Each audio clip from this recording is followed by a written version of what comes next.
作為秦蘇人，今日帶你哋沉浸式探訪首爾江南超難預約嘅愛妮妮皮膚科，網上風超大，到底係咪智商稅？同我一齊揭曉。寬敞明亮嘅極簡風大廳，一進嚟就俾呢個空間感羅列咗，唔係冷冰冰嘅醫院，更加似高級酒店嘅。前台小姐姐會中文咯，溝通零壓力。填好問卷後，我被帶進咗獨立諮詢室，皮膚顧問喺平板電腦上面分析你嘅皮膚檢測圖，震撼儀器照出我肉眼睇唔見嘅底層斑同埋隱形驗證。顧問冇硬推項目，而係根據我的混油皮同暗沉問題，推薦咗黃金光子嫩膚加毛孔益生菌管理嘅定製套餐，講話呢個係1+1大於2嘅效果。開始做護理啦，好激動。第一步呢，鎮靜舒緩，呢個涼涼嘅型 gel 一上臉，夏天嘅燥熱感瞬間拜拜。重頭戲嚟了，黃金光子嫩膚，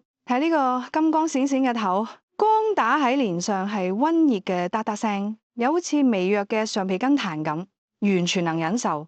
最愛嘅環節毛孔益生菌管理，佢哋獨有嘅乳酸菌蒸發，味道似淡淡嘅酸奶，通過超細聲波導入，感覺每個毛都喺度咕嚕咕嚕喝水，赤臉毛孔區域同埋整體光澤度咧好咗好多。啱做完嘅即時效果咧，快睇我啲鼻翼兩側毛就真係收斂咗。